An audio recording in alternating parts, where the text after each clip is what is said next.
When it comes to movie characters who desperately needed therapy, Pee Wee Herman is easily in the top 10. Sure, everyone can benefit from therapy, but after the trauma of his bike retrieval odyssey, yeah, Pee Wee should have been on the couch immediately. Honestly, anyone who's come face to face with Large Marge deserves a few sessions. And while I never thought I had much in common with Pee Wee, turns out we both could use a good therapeutic chat. Therapy changed my life in ways I didn't expect. By addressing my mental health, I also became more physically healthy. I became a better listener and communicator, and I'm able to spend more time in the present and less time in the past. And our sponsor BetterHelp has been that same kind of lifeline for countless others. Access matters, whether you're untangling big, messy stuff or just need someone to hear about your day without zoning out halfway through. With BetterHelp, there's no waiting rooms or awkward small talk. If you've been trying to navigate this whole life thing on your own, maybe it's time to try something new. Head to betterhelp.com/CinemaSins and get 10% off your first month. That's betterhelp.com/CinemaSins.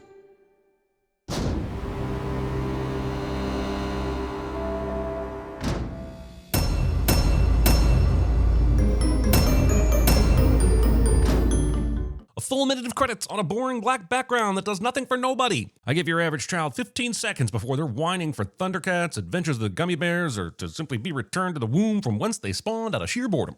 Also, Pee Wee is not the actor in this movie, he is the character. Paul Reubens is the actor, and whimsically pretending otherwise is an affront to cinema. Yeah, buckle up, kiddos, because that was me firmly setting the tone. The whimsy dies here. Dreaming about balloon pollution. I was going to sin something about improper candling, but then I saw this nightmare fuel face being crushed by an anvil and instinctively felt the need to check in with every kid from 1985 and see how this affected the trajectory of their lives. There's no chance of having an intact yolk with this ridiculous cracking method. Also, since we don't see it being made, we can only assume the pancake batter has been sitting out all night. That's fucking nasty. Is he brushing his teeth before he eats breakfast? And he's going to have orange juice? What a psycho. Also, putting your clothes on before you've brushed your teeth, especially when you brush your teeth at 1.75 speed and only the front ones. Look, I could spend several of your YouTube hours painstakingly deconstructing this crude Goldberg machine, but the bottom line is that it's a wasted opportunity. The actual functions of the machine, from buttering the pan to turning on the stove to creating most of the breakfast we eventually see, are masked by extreme close-ups to hide the fact that none of it works. No one took the requisite months it would take to plan and build this shit the way the good Lord Ardman intended. Never in the history of humanity has a length of tape this been so easily unfucked. Goddamn AI movies. I was going to make a bonus round filled with all the random noises Pee Wee makes, but the video would have been over a day long, and it's really fucking annoying. From this angle, we can see that the mound of Mr. T cereal is much higher than in this previous shot. More devastating still, one of these two escape T's is missing entirely. And that's all I have to say about this eventual inductee to that movie vault thing where we keep Schindler's List.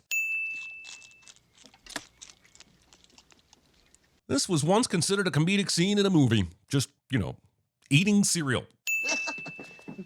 What the f***? He eats a few chomps of Mr. T and none of the rest of his meticulously bullshitted into existence food? What kind of unhinged serial killer does this? Kissing a human directly on the lips. We are f***ing filthy. Also, this asshole leaves the house without letting his dog outside to pee. Or wee. Tell me you're not a part of an HOA without telling me you're not a part of an HOA. I'm gonna water my lawn now! Okay. This neighbor seems entirely fine with living next to Pee Wee and has now become the most suspicious character in the entire film. Also, based on this wide shot, I don't know how Mr. Crabtree's window could be anywhere near the Pee Wee splash zone. The movie thought that we'd all be so enamored by the appearance of a unique bike that it thought we wouldn't notice the human being right there, clearly pulling on some ropes to lift a door. The best part of this movie is that 10 minutes have passed and nothing has happened. I lied. It sucks. Save me. This asshole makes the male person walk all this way to do their job when there is plenty of space for tiny house things at the front of the property. Morning, Pee-wee. Being surprised by someone who is hiding behind a corner of thin air. I know you are, but what am I? I know you are, but what am I? This goes on for all the exactly as long as you think it does, but never long enough to actually become funny sometime. You'll be sorry, Pee-wee Herman. Mark Holton's contribution to cinema by being the "Hey, that's Enrico Palazzo" guy in The Naked Gun is outweighed by his being the catalyst for the events of Pee Wee Herman's big adventure. Discuss. Man, Pee Wee sure took that fall exactly how a stunt double would take it. Despite popular belief, I do possess an imagination and will not be sinning the physics-breaking nature of the ridiculous amount of chain pulled from an obviously too small bike box bit. But said imagination will not stretch to believing Pee Wee would be okay scraping the paint off his beloved bike for this basic-ass audience-less gag. The owner of this store greeted Pee Wee with a hearty, My good friend Pee-wee. and here Pee Wee is disrespecting his business by discarding stock on the floor. Mario should godfather this fool. Pee-wee's Big Adventure, for kids.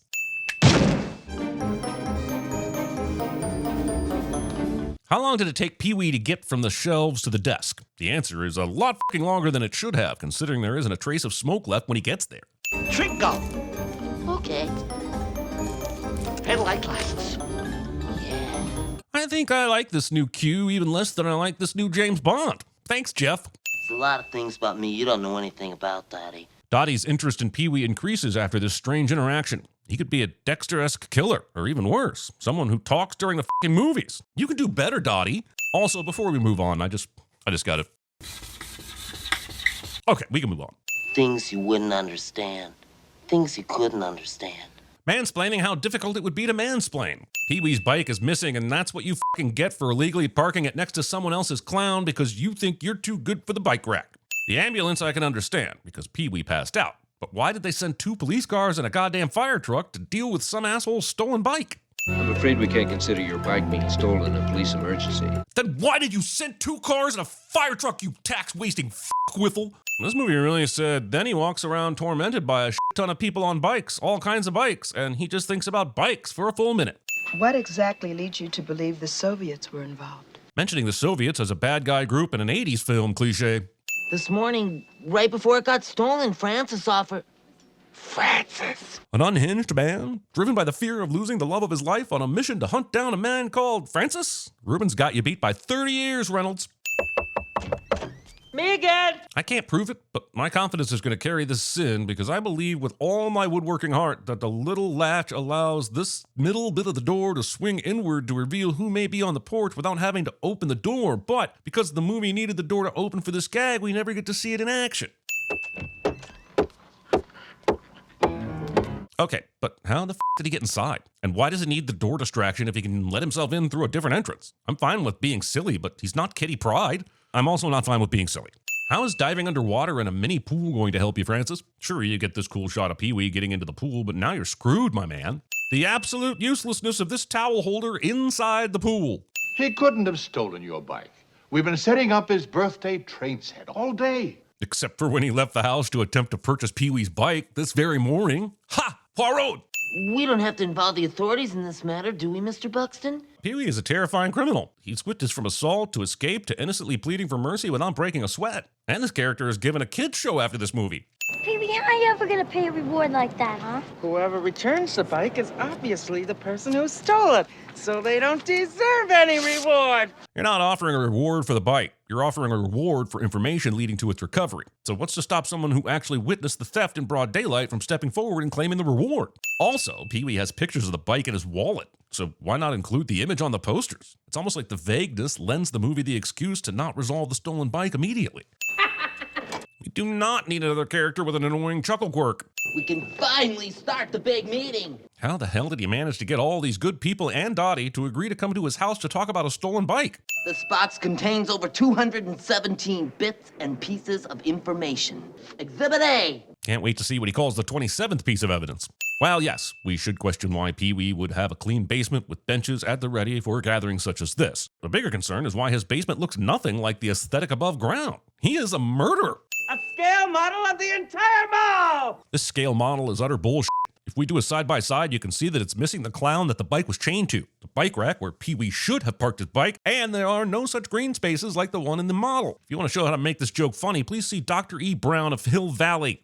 Also, Pee-wee said, This box contains over 217 bits and pieces of information. and there is no way that mole fit inside that box. We've been here for over 3 hours. 3 hours? You've sat through this for 3 hours? Anything over 30 minutes and you are complicit in your own wasted time, sir. This guy's pinned. Mother Nature is here to remind us that emotions are happening. Where is it? Can you see it? Where is it? The Alamo. She pulls this shit all day, every day, and still has to look around for inspiration? Like, is this the first time she's ever looked out the window and noticed this sign looks like Alamo? If you have a thumb this swollen, I'm going to assume you have an infectious disease and will not be picking you up. Pee-wee does not die from vehicular manslaughter in this scene. That's millions. Try it all day. The audacity of Pee-wee's sunscreen. How about some music? Borelli is armed and dangerous. He is escaped from... Forget the music. Borelli turns the radio off because it is talking about his escape, but then he just tells Pee-wee what he did anyway. Not to mention not making any attempt to hide his hand. Why the f*** did he pick him up anyway? You know those little do not remove under the penalty of law labels they put on mattresses? Yeah. Well, I cut one of them off. Matricide. Watching Pee-wee is like having an entire episode of Pinky without the brain. Sounds fun on paper, but it gets pretty nerving annoying when you're actually faced with it. Cigarettes are horrible for you and should be thrown away without a second thought. However, going through the trouble of lighting one, only to then throw it away without enjoying it a little bit, is also sinful. The law. The law! Obviously, they found these disguises in the glove compartment. I have no issue with that, but they should have arrested Morelli for this denim shirt alone. Neither of them are wearing seatbelts during this free fall, so I guess Pee-wee just switched off physics for this part of his acid trip. This works. Having backlit eyes.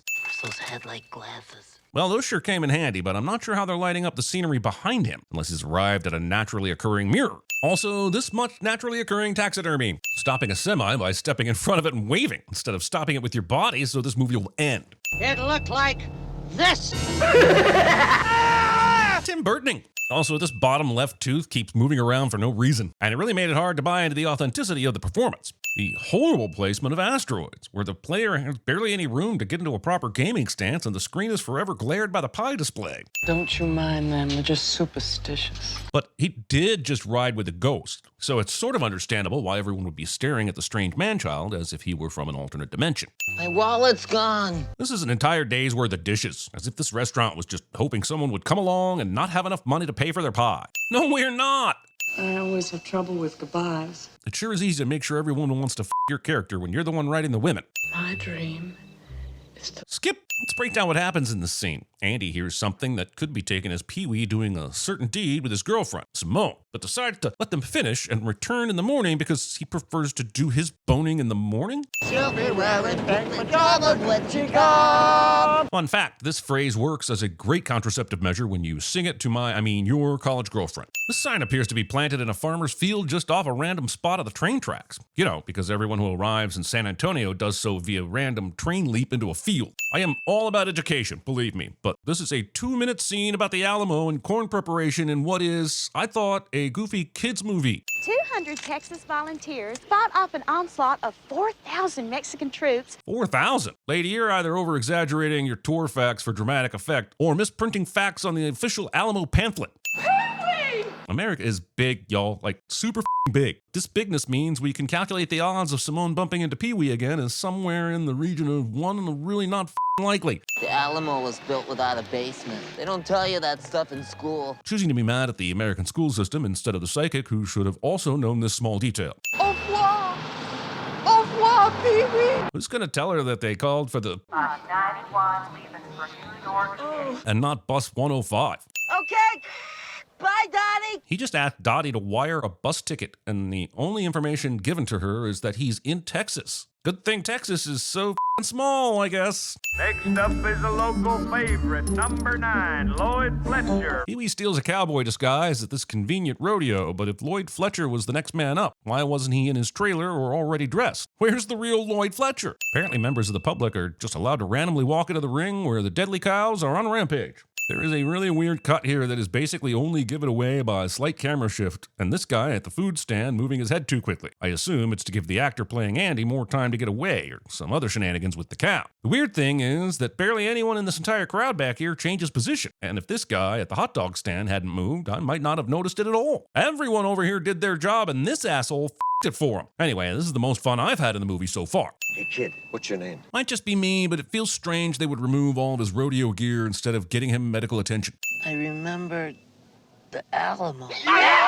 I remember that Pee-wee stole an entire man's identity, and that real person still hasn't shown up and is probably rotting in one of those little camper trailers. The movie fades to black again, and Pee-wee is suddenly at the bar so he can use the controversial phone. There have to be phones all over this populated rodeo area. Why not use one of those instead of walking to the next remote spot?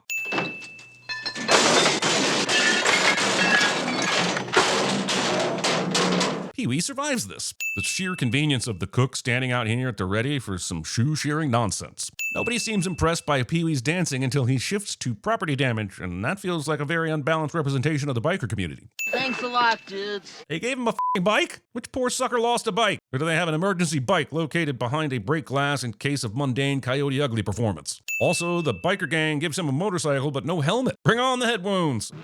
Oh, never mind. He's clearly immune to inertia. Whatever this direct camera, eye contact, and open mouth that made it through the editing process is all about. As we enter our third dreamscape cutaway, it's important to remember the hard work directors go to hit that magic 90-minute mark. Movie thinks I'll give it a sin removal for this extremely accurate CinemaSins metaphor. The uniquely customized bicycle was presented to child star Kevin Morton. There's news position, but then there's main characters in a hospital and is awoken by a news report about their stolen bike that has inexplicably been gifted to a child star, thus rendering said character's adventure to date entirely moot. And I don't have a word for that yet, so I'm gonna call it getting pee-weed. Also, gifting a kid a bike that has someone else's name inscribed on the back. Also, how the f*** did the bike even end up in the hands of Warner Brothers? Was it a pawn in some corporate merger they were botching? Just gotta file that sin in the good for about 3 months, and then we'll make 0 cents folder over here. Oh, that's where my Hawk 2 sins went. Could you tell me where I could find Kevin Morton? Yeah, it's stage 6. Telling a stranger with no ID badge where a child actor can be found. Pee-wee has managed to go from Texas to California, and the movie won't explain how he has stayed alive when he has no wallet for food or shelter.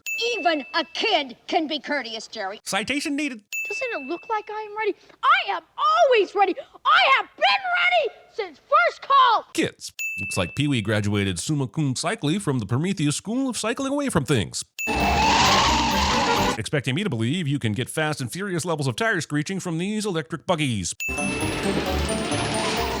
These two people were not standing behind this boat when they saw it parked, meaning they had to see the security guard jump into the boat and drive it away, and then choose to hold on as he gave chase, not realizing that the Ginger Broughton people are indigenous only to the South Pole. All these movie people should quit acting like a man on a bike being chased by a security guard in a speedboat on wheels would be the weirdest thing to have ever happened in a Godzilla movie. You can't stop rock and roll. Unless you drive a speedboat and Santa sleigh directly at it, apparently. You'd think cycling into water would be the end of Pee-wee's escape. Instead, we just cut to him completely dry, uninjured, and cycling away again. It's captivating stuff. They clearly had 15 minutes left to get to feature length, and someone just said, well, what if a pet shop was on fire? Also, how is he the only one here? It's not nighttime. It's not a weekend. Where are the owners? Also, selling chimpanzees is illegal. Free the animals and let this abomination of a store burn. Sit!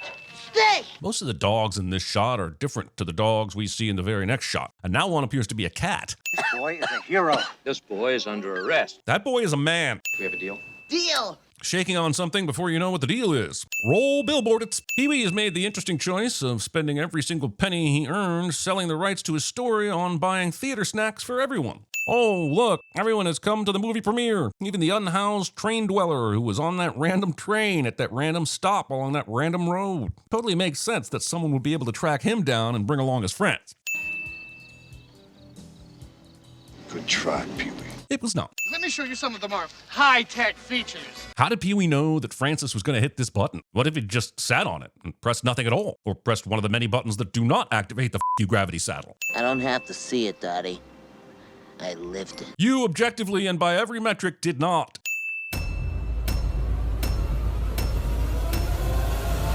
He's a big dumb animal, isn't he, folks?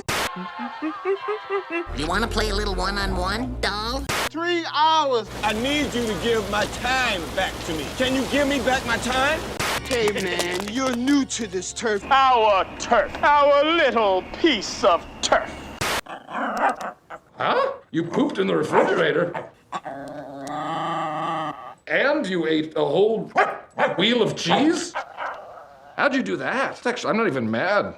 That's amazing. Hello, I'm Johnny Knoxville. Welcome to Jackass. Hey, kid. What's your name? Yeah, no CPR. I need your clothes, your boots, and your motorcycle. Merci beaucoup, Pee-wee. You're the coop plow.